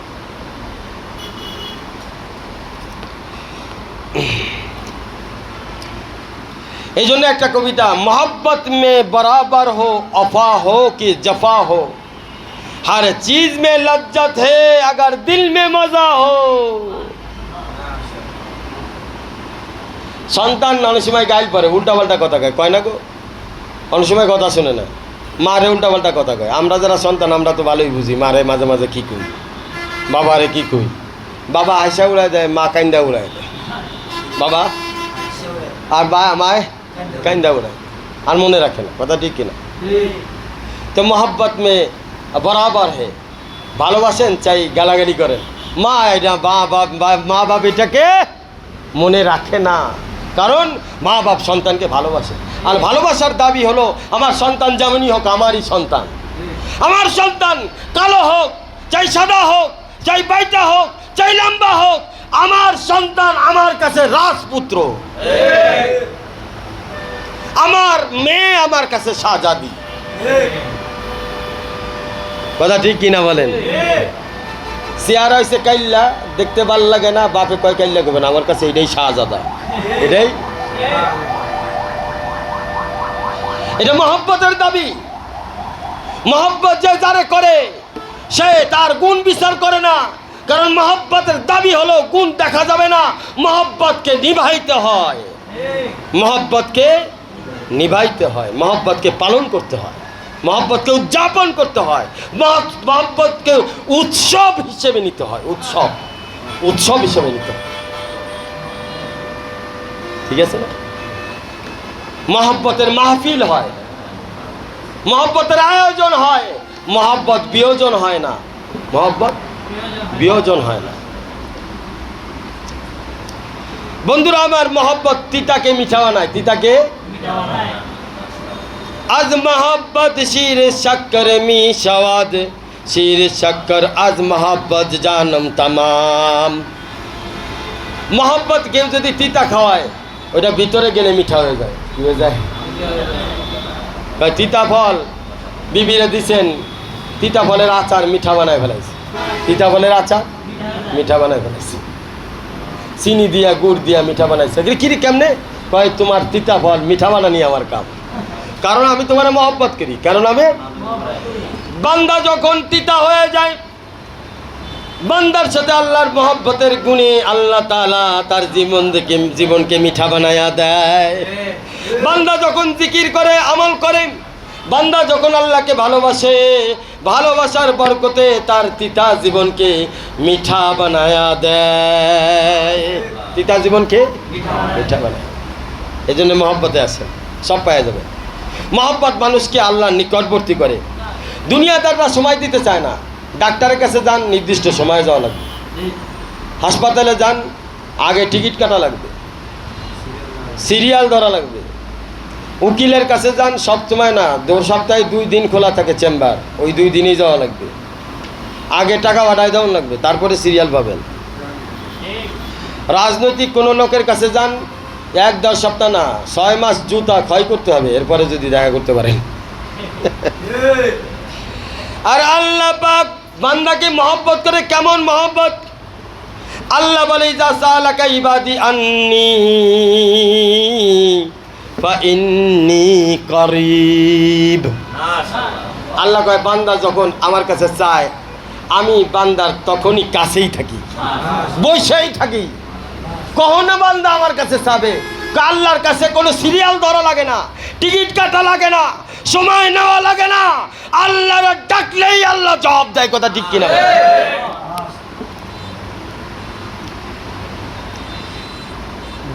মহব্বত বান্দাকে আল্লাহর সাথে তাল্লুক পয়দা করে দেয়। বান্দা যখন আল্লাহকে ডাকে ইয়া আল্লাহ, আল্লাহর সাথে সাথে জবাব দেয় লাব্বাইক ইয়া আব্দি। বান্দা যখন আল্লাহরে কয় আল্লাহ ও আমার রব, আল্লাহ কয় ও আমার বান্দা ডাকো কেন, আমি তোমার কাছেই আছি, ডাকো কেন। বান্দা যখন ডাকতে থাকে আল্লাহ লাব্বাইক কয়, বান্দা ডাকে আল্লাহ লাব্বাইক কয়। যতবার তোমার ছোট বাচ্চাটা আব্বা আব্বা করে, আব্বা আব্বা আব্বা আব্বা, ছেলের নাম, আমার ছেলের নাম আমি রাখছি আহমদ। প্রথম কিছুদিন আমি আহমদ কয়ে ডাকতাম, এখন দিই ছেলে আমার খালি আব্বা আব্বা করে। কোন সময় যে আহমদ আব্বার দ্বারা পরিবর্তন হয়ে গেছে নিজেই কইতে পারি না। এখন আমিও আব্বা আব্বা করি, হেও কয় আব্বা, আমিও কয় আব্বা, কয় আব্বা তো এখন দুইটা হয়ে গেল। কয় এখন কি হয়ে গেছে, এখন তাল্লুক হয়ে গেছে, এখন কি হয়ে গেছে, এখন আমি যখন আব্বা কওয়া শুরু করছি এখন তো সম্পর্ক মজবুত হয়ে গেছে। কি হয়ে গেছে, আগে আল্লাহ কয় বান্দা বান্দা বান্দা রে, যখন বান্দা কয় রব্বা রব্বা রব্বা রে, তখন আল্লাহ সম্পর্ক বানায় কয় লাব্বাইক লাব্বাইক লাব্বাইক রে। কয় আমরা লাব্বাইক বলি, আল্লাহ কয় লাব্বাইক। আমরাও কি কই, আল্লাহ কোন সময় অজান্তেই কয় বেলায় লাব্বাইক। দেখছেন কোন সময় আমরা লাব্বাইক, কোন সময় বলি লাব্বাইক আল্লাহুম্মা লাব্বাইক লাব্বাইক লা শারীকা লাক লাব্বাইক ইন্নাল হামদা ওয়ান নি'মাতা লাকাল মুলক লা শারীকা লাক। যখন আমরা কাবা শরীফ তওয়াফ করি তখন আমরা লাব্বাইক কই, আর আল্লাহ বান্দার সাথে যখন সম্পর্ক মজবুত হয়ে যায় আল্লাহ কয় লাব্বাইক, মানে বান্দাও কয় লাব্বাইক, আল্লাহ কয় লাব্বাইক। কেমন কি হয়ে গেল, লাব্বাইক দুইটা হয়ে গেল। তার মানে কি, ওখানে ছেলেও কয় আব্বা, বাপেও কয় আব্বা, আব্বা এখন কয়টা হয়ে গেছে, দুই আব্বা বাড়ি খাইলে এখন কে কার আব্বা। লাব্বাইক আল্লাহও কয়, লাব্বাইক বান্দাও কয়, লাব্বাইকে লাব্বাইকে বাড়ি হয়ে গেলে কে কার আল্লাহ, কে কার বান্দা। কয় পরিচয় বুঝি না, তুই আমার দোস্ত, আমি তোর দোস্ত, তুই আমার বন্ধু, আমি তোর বন্ধু।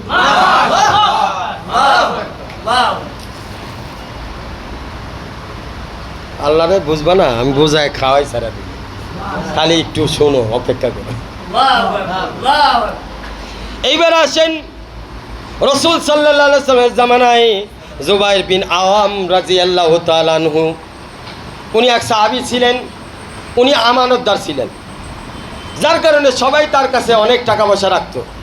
চুরি হওয়ার ভয়তে উনি এটা বলতেন যে আমার কাছে এটা এইভাবে জমা না রেখে আমাকে ঋণ দেন, আমি পরিশোধ করে দিই, কারণ আমি এটা কোথাও না কোথাও ব্যবহার করব, যখন আপনি চাবেন আমি দিয়ে দেব, কারণ অন্য কারো কাছে রাখবো এত সম্পদ চুরি চামারি হয়ে গেলে।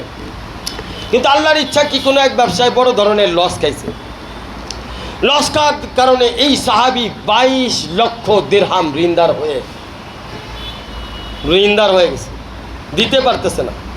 এই অবস্থায় জামালের যুদ্ধে এই জুবাইর বিন আওয়াম রাদিয়াল্লাহু তাআলা আনহু রাসূল সাল্লাল্লাহু আলাইহি ওয়াসাল্লামের অনেক চাহিতে, অনেক কাছের, অনেক লাডলা, অনেক মহব্বতের সাহাবী ছিল। এই জামালের যুদ্ধে উনি শহীদ হয়ে যান, ইন্না লিল্লাহি ওয়া ইন্না ইলাইহি রাজিউন। কিন্তু যুদ্ধের আগে ওনার সন্তান আব্দুল্লাহ ইবনে জাবেরকে, অর্থাৎ জাবের রাদিয়াল্লাহু তাআলা তার ছেলে আব্দুল্লাহকে বলে গেছিল, আমার বলা তো যায় না, বয়স হয়ে গেছে, মারা যেতে পারি, যদি আমি মারা যাই 22 লক্ষ দিরহাম আমার উপরে কর্জ আছে, তুমি পরিশোধ করবা। তখন ছেলে কয় কি কন এ কি সম্ভব? বর্তমান জামানায় ওই যে কি বলে, ওই যে এসালাম গ্রুপ জানিছে এই 22 লক্ষ দিরহাম তার ডবল হইব যদি হিসাব করা হয়, বুঝতে পারছো? এই পরিমাণ অর্থ, কারণ দিরহাম কিন্তু তখন স্বর্ণের ছিল, 22 লক্ষ স্বর্ণ মুদ্রা। এবার এটার হিসাব লাগো, একটা মুদ্রার ওজন কত হইতে পারে, এটা মাপ করে এটা যখন তুমি হিসাব করবে, একটা মুদ্রা তো মোটামুটি হইলে 1 কেজির উপরে হয়, বুঝতে পারছো? তো এই মুদ্রাগুলি তখন তো এগুলি সিস্টেমে বানানো হতো। তো যাই হোক, এবার শহীদ হয়ে যাওয়ার পরে ছেলেরে তার বাপে বলছিল যদি কোনো রাস্তা না পাও তাহলে আমার নাম করো। এবার ছেলে অনেক চেষ্টা করে ঋণ পরিশোধ করতে পারতেছে না। তখন একদিন নামাজ পড়ে তার বাপের কথা স্মরণ হইল। বাপে বলছিল, যদি তুমি কোনো রাস্তা না পাও আমার কথা বইল। এইবার উনি দোয়া করছে, হ্যাঁ জুবাইরের মাওলা, জুবাইরের মালিক, হ্যাঁ জুবাইরের মাওলা আল্লাহ, তোমার কাছে সওয়াল করতেছি, আমার বাবা 22 লক্ষ দিরহাম ঋণদার রেখে গেছে, আমাকে এটা পরিশোধ করার তৌফিক দান করো। তারপরের দিন থেকে আল্লাহ পাক এমন বৃষ্টি, সম্পদের এমন বৃষ্টি দিছে যে কয়েক দিনের মধ্যে 22 লক্ষ দিরহাম পরিশোধ হয়ে গেছে। তাহলে কেমন সম্পর্ক ছিল আল্লাহর সাথে জুবাইরের, যে ডাক দেওয়ার সাথে সাথে পরিবেশ পরিবর্তন করে দিছে। ছেলে ডাক দিছে, বাপ নাই, বাপের ওসিলা নিয়ে কথা বলছে, আল্লাহ পূরণ করে দিছে। তাহলে বাপের সম্পর্ক কেমন ছিল আল্লাহর সাথে, আর ছেলের সম্পর্ক কেমন ছিল আল্লাহর সাথে। তো বান্দা যখন আল্লাহকে ডাকতে থাকে ডাকতে থাকে ডাকতে ডাকতে এরকম সম্পর্ক কারা চান তুমিও বানাইতে পারবে, কিন্তু ডাকো না তো ভাইয়া, ডাকবা না তো, ডাকবা খালি এরে তেরে অরে ফেরে, তো সম্পর্ক কেমনে হবে? বন্ধুরা আমার, অসীম রে ডাকলে অত ফায়দা হবে না, ইমাম রে ডাকলে অত ফায়দা হবে না, যতটা ফায়দা খানকার মধ্যে আইসা আল্লাহরে ডাকলে হবে। অসীম যদি তোমার মহব্বতের হয়, আল্লাহ কি কম? তো অসীম যদি পারে, আল্লাহ পারে না? আমরা তো আল্লাহরে চাইখাও দেখলাম না, ডাইকা দেখলাম না, তো চাকমা কেমনে? ডাইকা দেখো নাই তো, দু একদিন ডাইকা কয় তোরটা তোর কাছে থাক, আমারটা আমার কাছে। এক ছাগলে গেছে, ছাগল বাইন্দা তুইছে, তো বৃষ্টি হয়েছে, ছাগল তো যাইতে পারে না, কবে নিয়ে যা ভিজে গেলাম, নিয়ে যা ভিজে গেলাম, আয় না, কেউ নিতে তো আয় না, ভিজে গেছে। কইলাম যে নিয়ে যেতে, নিল না, ভিজেই গেল, নিলি নে না, নিলি না, নে ভিজেই যাবো যা। আমাকে তো আল্লাহ তুই যখন দিলি না, তো তোরটা তোর কাছেই থাক, নাউজুবিল্লাহ মিন যালিক। আল্লাহর কাছে চাইতে হবে, চাওয়ার মতো বন্ধু, চাইতে চাইতে সম্পর্ক হবে। গাইতে গাইতে গায়ক হয়, চাইতে চাইতে আল্লাহওয়ালা হয়ে যায়। এবার মহব্বতের দাবি হলো দাওয়াত কবুল করা। আইলেন, বয়ান খুব ভালো লাগছে, খুব হুজুরে দারুণ বয়ান করছে, শেষ। আমি যে দাওয়াত দিলাম আপনার গায়ে লাগলো না, দিলের মধ্যে ঢুকলো না। আপনি যদি মহব্বত করে থাকেন, এটার দাবি হলো যিনি আপনাকে বলছে সেটা শুনতে হবে। বিবিরে মহব্বত করেন, এর দাবি হলো বিবি সাবান আনতে গেছে, আনতে হইব, বিবি লিপস্টিক আনতেছে, আনতে হইব, আলতা ঘষে আনতে হবে, জামা নাই আনতে হবে, ঘরে চাল নাই আনতে হবে, বিবি বলছে, পেঁয়াজ নাই আনতে হবে, বিবি বলছে। আপনি যদি আল্লাহকে মহব্বত করেন, কানকায় আল্লাহ ওয়ালাদের সোহবত আসতে হবে, আল্লাহ বলছে। নামাজ পড়তে হবে, আল্লাহ বলছে। জিকির করতে হবে, আল্লাহ বলছে। রোজা রাখতে হবে, আল্লাহ বলছে। সুন্নতি দাড়ি লেবাস করতে হবে, আল্লাহ রসুলে বলছে। দিনের দাওয়াতি মেহনত করতে হবে, রসুল বলছে, আল্লাহ বলছে। আল্লাহ বলছে এটা তো জানি না, রসুল বলছে এটা তো জানি, রসুল করছে। দিনের দাওয়াত নবীরা করছে জানি, আল্লাহ বলছে এটা কোথায় কোথায় কেমনে বললেন? কোরআনের আয়াত আছে, কোরআনের আয়াতে আল্লাহ বলেন, ওয়াল্লাহু ইয়াদউ ইলা দারিস সালাম ওয়া ইয়াহদি মান ইয়াশা ইলা সিরাতিম মুস্তাকিম। আল্লাহ কয়, আমি তোমাদেরকে শান্তিময় জান্নাতের দিকে দাওয়াত দিলাম। এবার যদি তুমি দাওয়াত কবুল করো, তোমাকে আমি হেদায়েত দিব, আর যদি দাওয়াত কবুল না করো, তাহলে তোমাকে হেদায়েত দিব। তা আল্লাহ দাওয়াত দিতেছে।